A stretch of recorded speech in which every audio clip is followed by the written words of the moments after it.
I stood in front of my grandmother's Victorian house, my house, watching as the SAVOLD sticker was slapped across the FEFTHOR sign.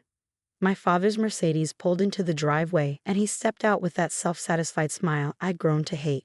"It's done, Sarah. The money will be in your brother's account by tomorrow morning." He adjusted his expensive tie, not even looking at me. "David's marriage will be saved, and you can stop being so dramatic about this whole situation."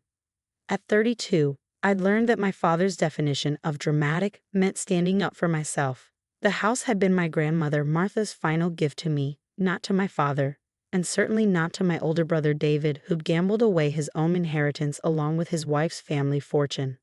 "You had no right," I said, my voice shaking. "Grandma left this house to me in her will. It wasn't yours to sell." Dad's expression hardened. "I'm still the executor of the estate. David needs this money to pay back his wife's family. Without it, Caroline will leave him, and our family's reputation will be ruined." "Our reputation?" I laughed bitterly. "You mean your country club membership and business connections?" "Sarah G. Morrison." My mother's voice cut through the air as she hurried up the walkway. "Your brother is about to lose everything. His marriage, his position at the firm. Where's your compassion?"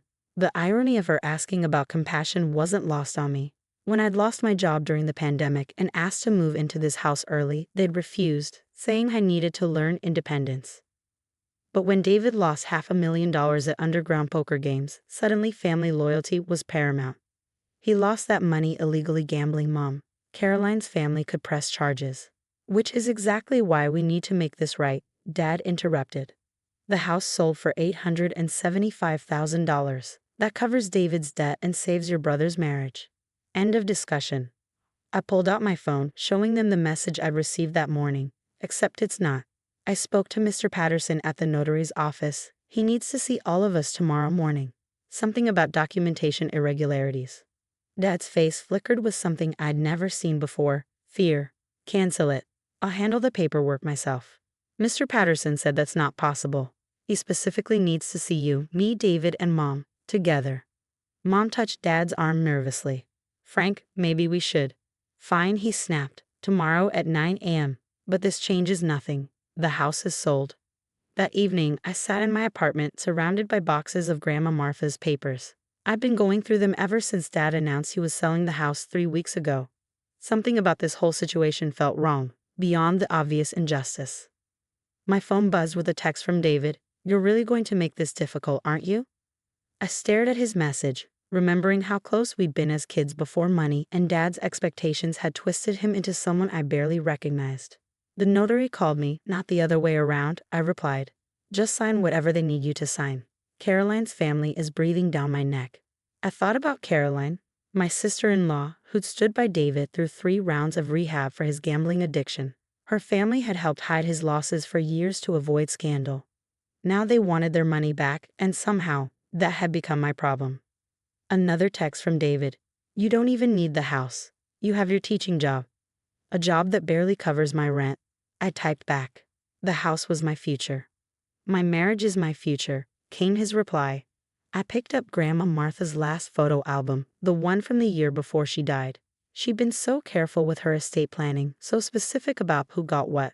David received her stocks and bonds, Dad got her business holdings, and I got the house she bought with her own money back in 1978. Something caught my eye in one of the photos, a document on her desk, partially visible. I grabbed my magnifying glass, squinting at the details. The heading read, "Property Deed and Trust," but what stopped my heart was the date, 1978, the same year she bought the house. My hands trembling, I started digging through the boxes with renewed purpose. If that document still existed. A knock at my door made me jump. Mom stood there, looking older than I'd ever seen her. "Can I come in?" she asked softly. I stepped aside, watching as she took in the chaos of papers and boxes. "Your father means well," she started. "Don't," I cut her off. "Don't defend him, not this time." She sat heavily on my couch. "David made mistakes, but he's family. We have to help family." "By destroying my future? How is that fair?" "Life isn't fair, Sarah. You're strong, independent.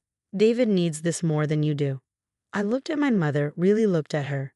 and saw the years of enabling, of choosing peace over justice, of sacrificing one child's needs for another's wants. Mr. Patterson said he found something in the original house documentation, I said carefully, watching her reaction. Something that could change everything. Mom's face went pale. Sarah, please. Whatever he found, your father will be devastated if... She stopped herself. But it was too late. They knew something. Something about the house, about Grandma's property, about why Dad had rushed to sell it so quickly. Tomorrow couldn't come soon enough. The notary's office was colder than I remembered. Mr. Patterson, a man in his 60s with wire-rimmed glasses, sat behind his mahogany desk as our family filed in. David arrived last, Caroline conspicuously absent. Thank you all for coming, Mr. Patterson began, pulling out a thick folder. During our standard review of the property sale, we discovered some unusual circumstances regarding the house's original purchase. Dad shifted in his chair. I don't see why this requires a special meeting. The sale is complete. Not quite, Mr. Morrison. Mr. Patterson adjusted his glasses. You see, I was reviewing the original deed from 1978 and I found something interesting. The house wasn't just purchased by Martha Morrison. He pulled out a yellowed document, and I watched my father's face drain of color. It was purchased jointly by Martha Morrison and Teresa Bennett.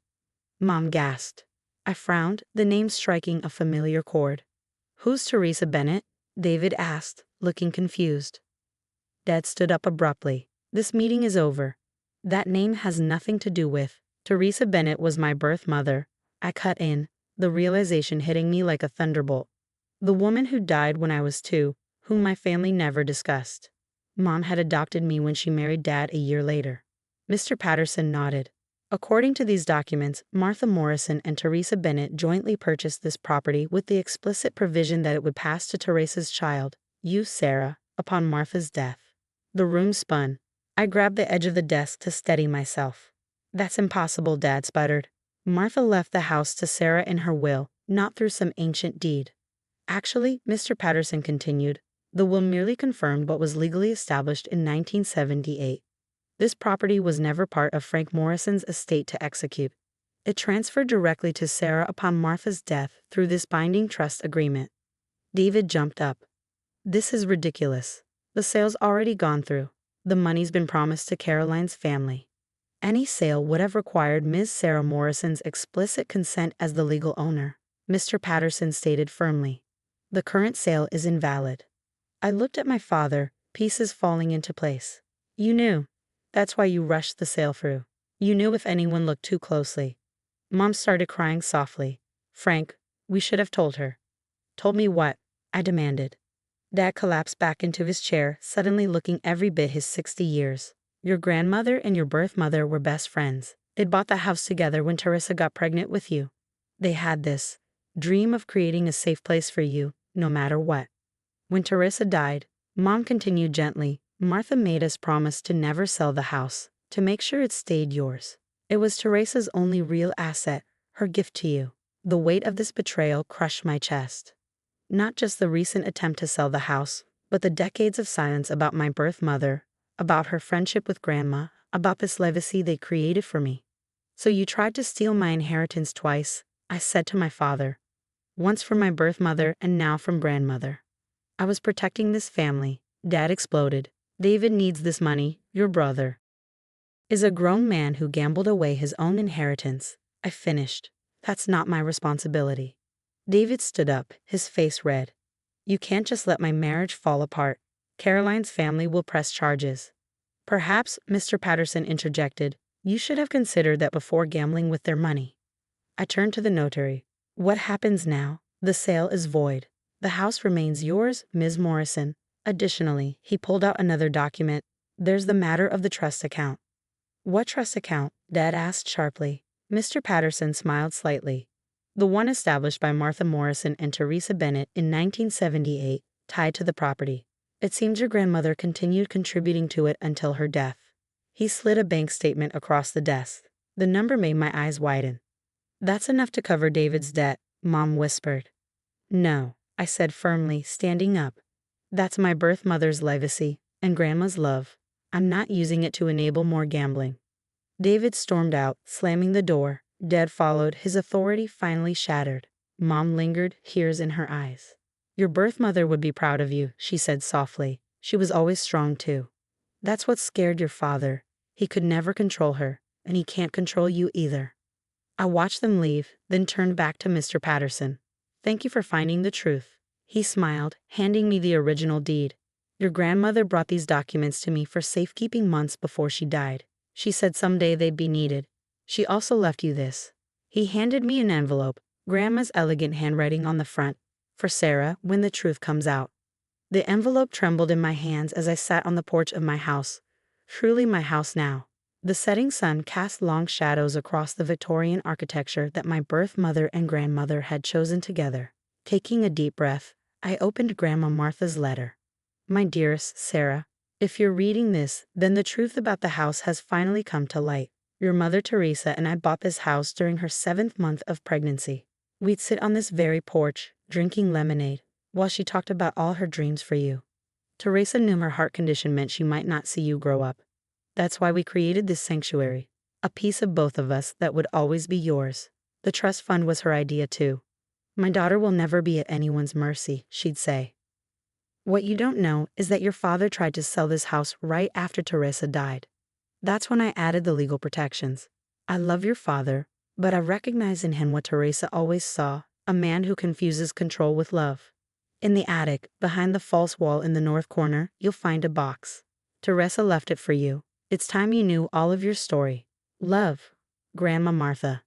My phone buzzed repeatedly. Texts from David, missed calls from Dad, a voicemail from Mom. I ignored them all as I climbed to the attic, my flashlight beam dancing across dusty furniture. The false wall panel came loose easily, revealing a metal box.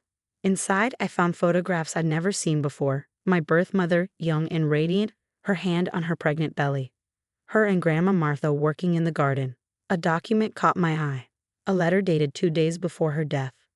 My precious daughter, I'm writing this from the hospital, knowing my heart might not hold out much longer, but you should know you were born from the strongest love a mother could have. Your father, Frank, is a good man in many ways, but he believes love means keeping people dependent. Don't let anyone make you dependent, my sweet girl. Martha promises to watch over you, to make sure you become your own woman. The house and trust fund aren't just about money. They're about choice. Your choice. Always remember, you come from 2 women who chose their own paths. All my love, Mom Teresa. Tears blurred my vision as my phone rang again. This time it was Caroline, my sister-in-law. Sarah? Her voice was thick with emotion. I left David. I'm pressing charges about the gambling. Caroline, I'm so sorry. Don't be. Your standing up to them gave me the courage to do the same. She paused. David needs help, real help, not more enablers. After we hung up, I sat among the photographs and letters, pieces of my history falling into place. A text from Mom appeared. Your father isn't speaking to anyone. David checked into rehab. Can we talk? I invited her over the next morning. She stood awkwardly in the entrance, taking in the house with new eyes. I should have told you about Teresa years ago, she said. I was so afraid you'd love her memory more than me. Mom, you've been my mother in all the ways that matter, but I deserve to know my whole story. She nodded, tears falling. Martha tried to tell me, about Frank's controlling nature. I thought I was protecting our family by keeping the peace, but I was just teaching you and David to accept manipulation as love. We spent the morning going through Teresa's box. Mom shared stories she kept buried for 30 years, painting a picture of my birth mother's vibrant, independent spirit. A week later, David called from rehab. I get it now, he said quietly, why the house was so important. It wasn't about the money. No, I agreed. It was about standing up for ourselves. I've been thinking about Teresa and Grandma Martha, he continued, how they planned so carefully to protect you. While Dad just taught me to run from consequences. Over the next few months, our family slowly rebuilt itself. Dad remained distant, his power structure finally broken. Mom started therapy, unpacking decades of enabling behavior. David focused on his recovery, finally facing his addiction without financial bailouts.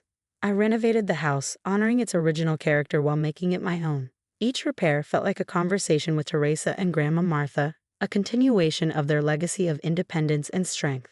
One evening, sitting on the porch with a glass of lemonade like they used to do, I found myself smiling.